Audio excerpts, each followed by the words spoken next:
Cześć, witam Cię serdecznie na moim kanale i dzisiaj będziemy rozmawiać, w jaki sposób Twój Vitodens może grzać ciepłą wodę. Zaczniemy sobie od najprostszego rozwiązania, bo mamy w zasadzie 3 rozwiązania, ale zacznijmy od tego najbardziej prostego i najbardziej kompaktowego rozwiązania. Czyli od przepływowego ogrzewania ciepłej wody. Czym w zasadzie takie przepływowe ogrzewanie ciepłej wody jest? Będzie to też nazywane kotłem dwufunkcyjnym i wtedy nasz kocioł pełni 2 funkcje. Podgrzewa i centralne ogrzewanie i ciepłą wodę użytkową, natomiast ciepła woda użytkowa jest podgrzewana przez wymiennik płytowy. Jest to takie urządzenie, w którym woda z instalacji grzewczej, która jest ogrzewana w głównym wymienniku, wymienia ciepło i oddaje ciepło już do ciepłej wody, którą się albo myjemy, albo korzystamy z niej, żeby umyć sobie naczynia. Za chwilkę tu się pokaże zdjęcie, na którym pokażę Wam, w jaki sposób te wody tam przepływają i do jednej rurki, czyli z jednej strony wpływa nam woda właśnie kotłowa i ogrzewa wodę, która z drugiej strony wpływa i na początku jest zimna i staje się już później wodą użytkową. Czym cechuje się takie ogrzewanie? Jest ogrzewanie ciepłej wody. Będzie ono na pewno najmniej zajmowało nam miejsca, ponieważ kocioł dwufunkcyjny to jest jedyne urządzenie, jakie wtedy potrzebujemy. No i zamyka się to w ramach 700 na 400 cm, czyli w zasadzie urządzenie wielkości szafki będzie nam grzało i centralne, i ciepłą wodę. Będzie to również prawdopodobnie najtańsze rozwiązanie ze wszystkich, które dzisiaj sobie omówimy. Natomiast poza ceną i niewątpliwie małymi gabarytami ma ona tylko jeszcze jeden plus, którym jest możliwość poboru ciepłej wody ciągle i ta woda nigdy nam się tak naprawdę nie powinna skończyć. No bo kocioł przepływowy na bieżąco po prostu podgrzewa nam ciepłą wodę. I na tych 3 zaletach, czyli małych gabarytach, relatywnie najniższej cenie i niekończącemu się strumieniowi ciepłej wody, zalety się już kończą. Bo to urządzenie za każdym razem, kiedy chcemy z niego skorzystać, czyli za każdym razem, kiedy otwieramy kran, musi się włączyć, podgrzać najpierw wodę w głównym wymienniku, później ta woda dopiero ogrzewa wymiennik płytowy, a później dopiero rurkami dolatuje do kranu czy do prysznica. I to trwa. I trwa. I trwa. I jeżeli mamy daleko umiejscowiony punkt poboru, to będzie to w skrajnych przypadkach nawet i minuta oczekiwania, zanim ta woda osiągnie tą temperaturę, którą sobie wcześniej ustawiliśmy. Więc takie rozwiązanie sprawdzi się nam całkiem dobrze w domu, malutkim, albo w mieszkaniu, natomiast przy dużych powierzchniach, przy dużych odległościach od kotła i punktów poboru, czyli jakiś większy dom, albo mieszkanie, gdzie te rurki po prostu mają dużą długość od kotła do punktu poboru, no będziemy po pierwsze długo czekać na tą wodę, a po drugie będziemy wylewać zimną wodę, która nam się do niczego nie przydaje, czyli będziemy ją marnować. Częściowo czas oczekiwania można skrócić poprzez zastosowanie funkcji komfort i wtedy kocioł cały czas jest podgrzany, więc ta woda w kotle, w tym wymienniku pierwotnym, czyli tym, który zbiera ciepło ze spalin i przekazuje je do wody kotłowej, oraz wymiennik płytowy będą rozgrzane. Natomiast dalej za każdym razem, kiedy odkręcimy kran, kocioł musi się włączyć. Więc jeżeli pobór będzie odpowiednio duży, no to owszem, dostaniemy trochę ciepłej wody, ale później on musi się załączyć i to znowu chwilę trwa i nie jest to takie płynne rozwiązanie. Warto tutaj sobie jeszcze wspomnieć o tym, że przy każdym odkręceniu kranu nasz kocioł się uruchamia i choć został stworzony właśnie do funkcjonowania w takim trybie, jednak jest to na pewno mniej korzystne niż kiedy on uruchamia się raz, pracuje przez dłuższy czas i później ma przerwę. W kotle dwufunkcyjnym Tak jak wcześniej wspomniałem, przy każdym odkręceniu kranu kocioł musi się ponownie załączyć. W skrajnym przypadku, kiedy będziemy pod małym strumieniem wody myli sobie naczynia i tak co chwilę otwierali, zamykali kran, no to kocioł będzie się włączać wielokrotnie, dziesiątki razy albo przynajmniej paręnaście razy nam się może włączyć. No i tak przez ilość dni, przez ilość lat. Na pewno ma to jakiś wpływ negatywny na jego zużycie. No i nie jest to najefektywniejszy sposób na to, jak tą wodę można ogrzać, no bo przy każdym starcie część energii nie jest przekazywana do wody, tylko po prostu ucieka sobie w komin, no bo sam start nie jest idealny, no i część po prostu gazu nie zostaje od razu spalona. Więc kolejną jakby wadą jest gorsze wykorzystanie energii z gazu i to, że jakby zużywa to trochę bardziej nasze urządzenie. Ostatnim punktem, który chciałbym jakby nakreślić, związanym z eksploatacją takich urządzeń dwufunkcyjnych, jest to, że sam wymiennik płytowy, przez który właśnie kocioł grzeje ciepłą wodę użytkową, to jest taka metalowa puszka złączonych ze sobą płyt miedzianych. Miedzianych, bo miedź jest jednym z najlepszych przewodników cieplnych. Natomiast te przestrzenie, które są pomiędzy tymi płytami, one są relatywnie małe. I taki wymiennik płytowy pełni niepożądanie, ale bardzo dobrze funkcję filtra dla całej instalacji grzewczej. Co to oznacza dla nas? Oznacza to, że cały brud praktycznie z instalacji najczęściej osiada w takim wymienniku płytowym. Jeżeli mieliśmy zakamienioną wodę, o której wspominałem w poprzednim odcinku, to ten syf, ten brud osadzi nam się na wymienniku płytowym, no i przestanie on mieć taką wydajność jak na samym początku. No bo jeżeli tego brudu jest relatywnie niewiele, no to ograniczenie jakby jego wydajności o 10-20% nie uniemożliwi nam korzystanie z ciepłej wody. Natomiast jeżeli w zasadzie on zatka nam przepływ przez taki wymiennik płytowy, no to wtedy będziemy musieli wezwać serwis, który oczyści nam i udrożni wymiennik płytowy. Także rozwiązanie z kotłem, który ogrzewa ciepłą wodę przepływową, na pewno jest bardziej wrażliwe na jakość wody, nawet nie tą, która jest wodociągowa, która przepływa na bieżąco przez nią, tylko tą, która jest już w instalacji CO.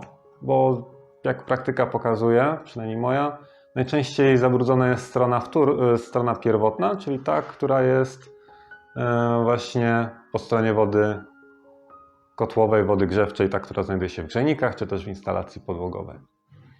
Tutaj zdjęcie z takiego skrajnego przypadku, gdzie po 5-6 miesiącach użytkowania w instalacji znalazło się tyle brudu, że ten wymiennik płytowy w zasadzie został cały zatkany.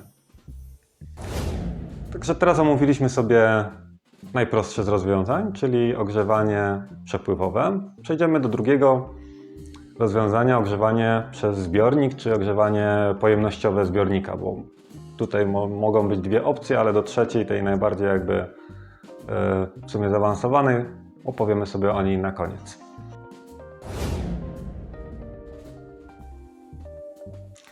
Więc możemy mieć kocioł Vitodens, który grzeje centralne ogrzewanie i zbiornik, ale ten zbiornik jest już na zewnątrz i w zbiorniku znajduje się wężownica. I za pomocą tej wężownicy ogrzewany jest cały zbiornik. Czemu to ogrzewanie nazywa się objętościowym? Otóż w tym rozwiązaniu wężownica znajduje się na dole takiego zbiornika albo w środku i grzeje naraz cały zbiornik. Więc najczęściej taka konfiguracja to jest kocioł u góry, powieszony na ścianie, plus pod nim zbiornik, zasobnik na ciepłą wodę użytkową. Jeżeli chodzi o koszt takiego rozwiązania, na ten moment, czy kupimy kocioł wiszący dwufunkcyjny Wiessmana, czy kocioł wiszący jednofunkcyjny z najmniejszym zbiornikiem, cena wychodzi mniej więcej taka sama. Więc jeżeli chodzi o cenę, jest tutaj porównywalnie jak do kotła przepływowego. W rozwiązaniu z kotłem połączonym wraz ze zbiornikiem mamy ten plus, że woda w zbiorniku, mamy przygotowane wody w zbiorniku przynajmniej 100 litrów, czasem 150, 200, to już w zależności jaki sobie zbiornik wybierzemy. I ta woda dostępna jest praktycznie od razu. Możemy do takiego zbiornika podłączyć pompę cyrkulacyjną i wtedy woda w kranie będzie dla nas dostępna, ciepła od razu. O tym, czym jest cyrkulacja, myślę, że mogę nakręcić kolejny film, ale dla uproszczenia przyjmijmy, że to jest pompka, która jakby sprawia, że woda jest od razu ciepła w kranie, nie zagłębiając się w szczegóły. Natomiast niewątpliwą zaletą jest to, że przy takim połączeniu nie marnujemy praktycznie w ogóle wody, no bo od razu w kranie jest ciepła, więc nie musimy ani czekać i wylewać zimnej wody do kanalizacji, tylko od razu mamy ją taką, jaką sobie życzymy. Albo praktycznie od razu, bo to jeszcze trzeba zlać to, co jest powiedzmy w samej wylewce, ale to już jest pikuś. Kolejna sprawa. W przypadku zbiornika połączonego z kotłem, kocioł się włącza tylko wtedy, kiedy temperatura w zbiorniku spadnie poniżej iluś tam stopni od tego, co sobie życzymy. Więc kocioł w zasadzie włącza się tylko raz na jakiś czas albo podczas większego poboru wody. Na pewno to rozwiązanie jest bardziej korzystne dla kotła pod tym względem, że kocioł włącza się tylko raz na jakiś czas, by podgrzać całą wodę w zbiorniku, a nie za każdym razem, kiedy otwieramy sobie kran. W przypadku zastosowania cyrkulacji naszą stratą będzie tylko to ciepło, które jakby wytraca się w wyniku tego, że ta woda w rurkach cały czas jest ciepła. Ale myślę, że o cyrkulacji, tak jak wspomniałem, porozmawiamy sobie przy innej okazji. Natomiast warto o tym pamiętać, że jednak ta cyrkulacja to nie są tylko same plusy, ale też jest związany z tym jakiś koszt. Ostatnią ważną zaletą, o której chciałbym Ci opowiedzieć w przypadku kotła połączonego ze zbiornikiem na ciepłą wodę, jest to, że to rozwiązanie jest bardzo odporne na brud zarówno w instalacji grzejnikowej, czy ogrzewania podłogowego, jak i brud, który się może pojawić w instalacji wodociągowej. Ponieważ zbiornik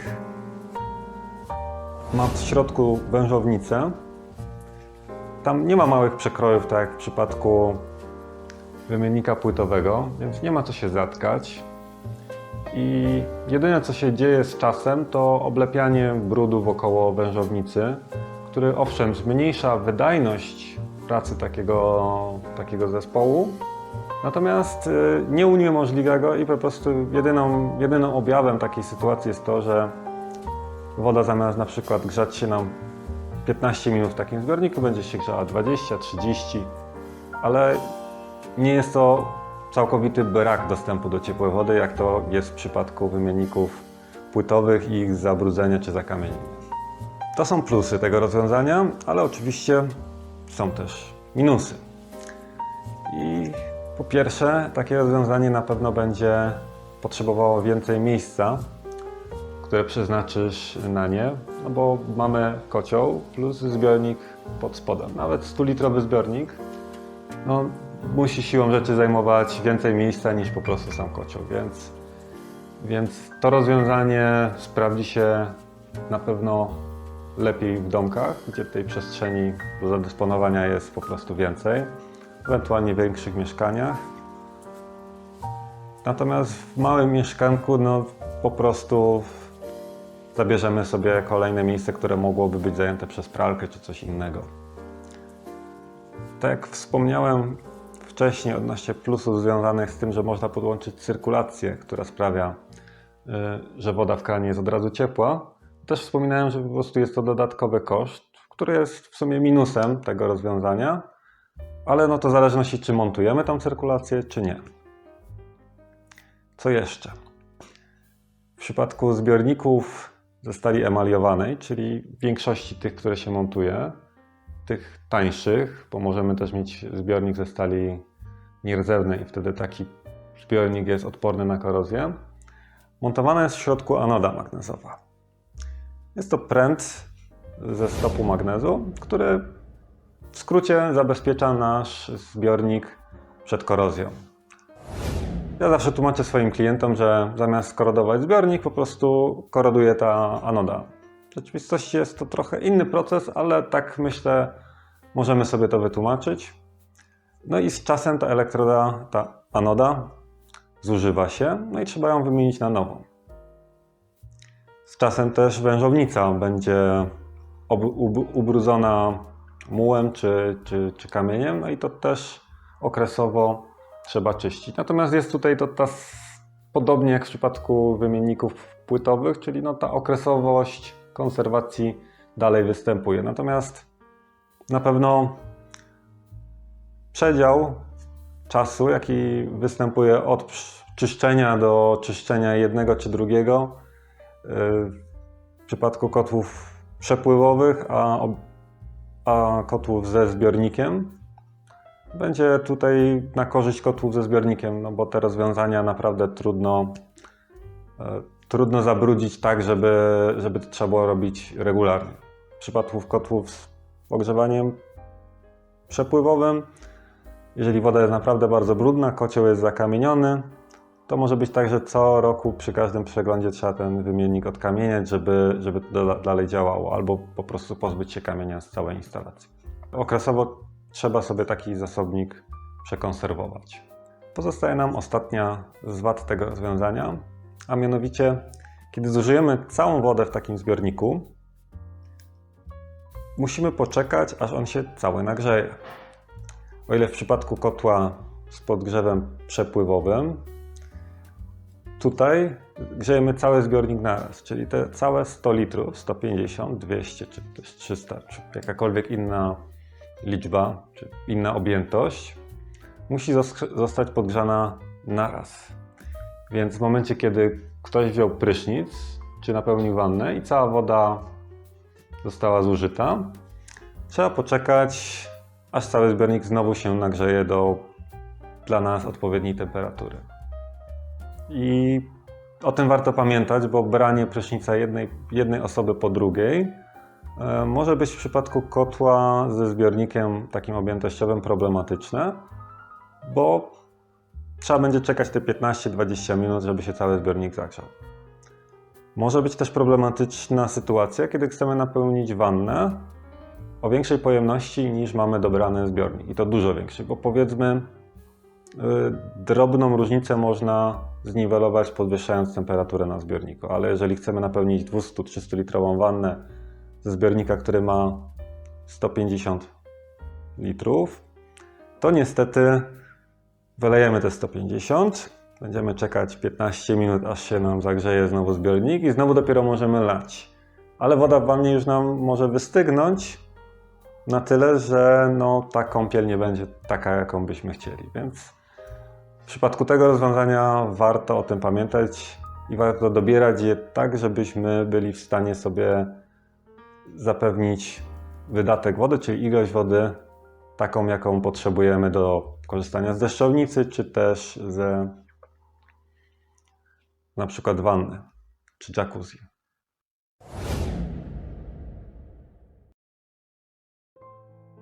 No i teraz przechodzimy do ostatniego z rozwiązań, czyli w sumie hybrydy dwóch poprzednich.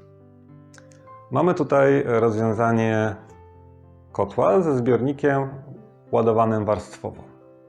Co to oznacza, że ten zbiornik jest ładowany warstwowo? Otóż woda w takim zbiorniku jest zapełniana od góry do dołu. Czyli ciepła woda, której temperatura jest już taka, jaką byśmy chcieli mieć w kranie, wlewa się w cudzysłowie od samej góry i jakby stopniowo zaczyna zapełniać nam cały zbiornik. Dzięki temu, nawet jeżeli zbiornik nie jest jeszcze cały zagrzany, my już możemy korzystać z wody, która ma dokładnie taką temperaturę, jaką sobie życzymy. Ponadto, kiedy taka woda w takim zbiorniku się zużywa, kocioł już na bieżąco podgrzewa ją do dokładnie takiej temperatury, jaką chcemy. Więc jest to pod tym względem dla nas korzystne, że w zasadzie jeżeli wydajność kotła i pobór wody jest taka sama, czyli nasz kocioł jest w stanie przygotować powiedzmy 15 litrów wody na minutę, a my zużywamy też 15, to w zasadzie ta woda nam się nigdy nie skończy, tak samo jak w przypadku kotła który grzeje wodę przepływowo, czyli kotła dwufunkcyjnego. Dodatkowo ta woda w zasadzie dostępna jest też od razu, no bo w przypadku kotła dwufunkcyjnego musimy czekać, aż się kocioł załączy, aż ta woda przepłynie nad tymi rurkami i to trwa. Natomiast tutaj też możemy zastosować pompkę cyrkulacyjną i mieć wodę dostępną od razu w kranie. Ale z drugiej strony kocioł nie musi się włączać co chwilę, żeby tą wodę podgrzewać, bo też włącza się dopiero wtedy, kiedy zużyjemy tej wody dopiero jakąś część z tego zbiornika. Ale na przykład do mycia rąk, no to będzie litr, 2 czy nawet może i mniej. No i kocioł nawet nie musi się ruszyć, żeby zapewnić Ci tą wodę do umycia rąk. W przypadku kotłów z wbudowanym zbiornikiem ładowanym warstwowo, jeżeli chodzi o ofertę Viessmanna, mamy dwa urządzenia do wyboru. Albo jest to urządzenie wiszące, które ma mały 46-litrowy zbiornik ładowany warstwowo, albo urządzenie stojące z zbiornikiem 100-130 litrów.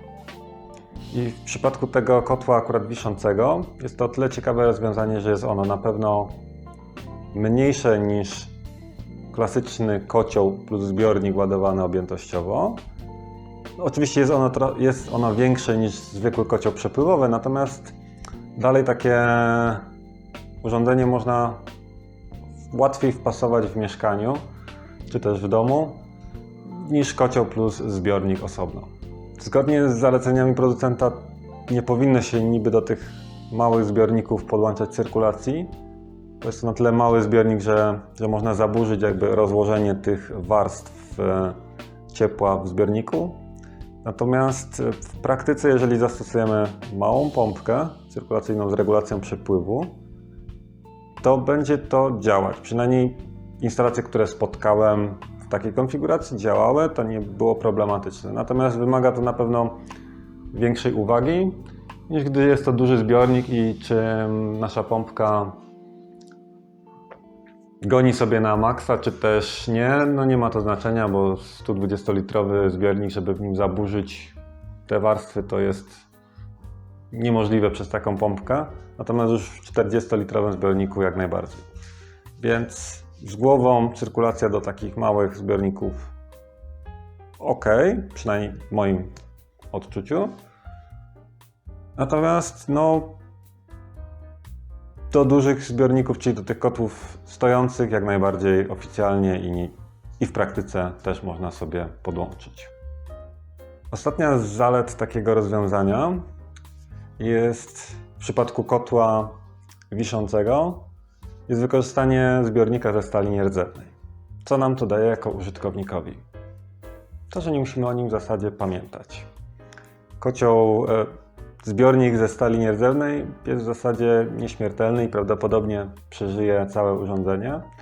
Nie wymaga wymiany anod, nie ma co się w nim zabrudzić, bo jest to po prostu zbiornik bez niczego w środku. Także jest to przynajmniej od strony samego zbiornika urządzenie, w którym nie mamy jakby czynności, które trzeba by wykonywać, żeby je konserwować.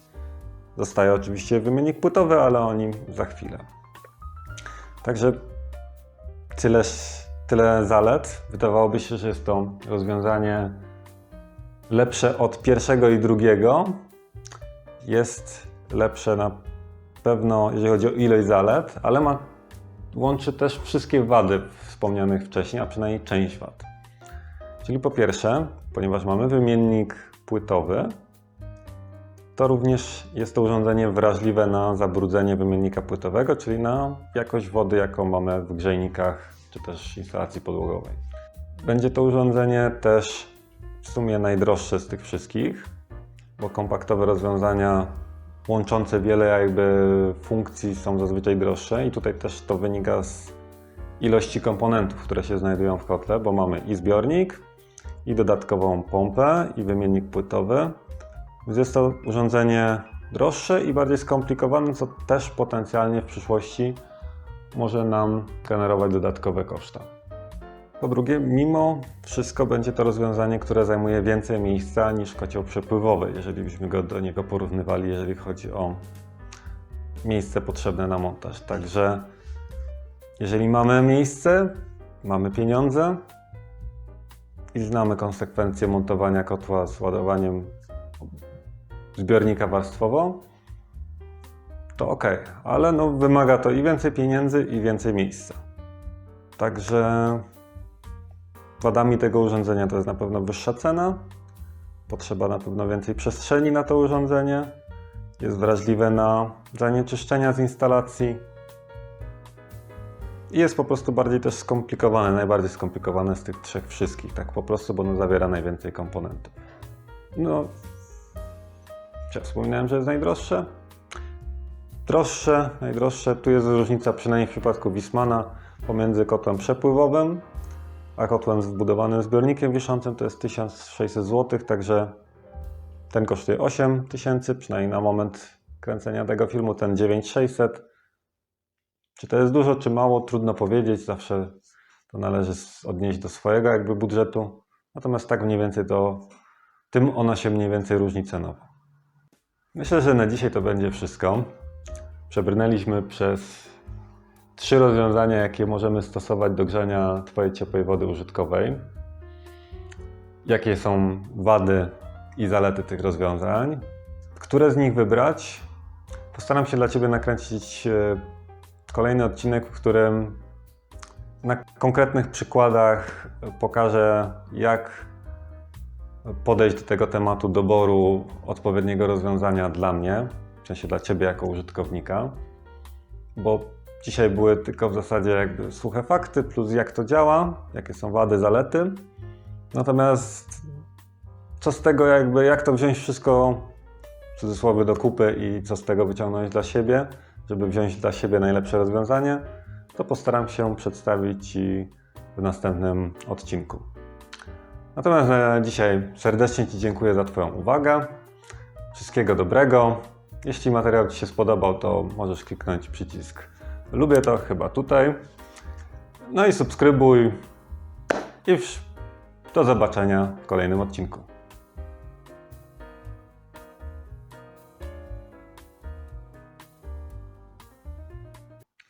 Koniec!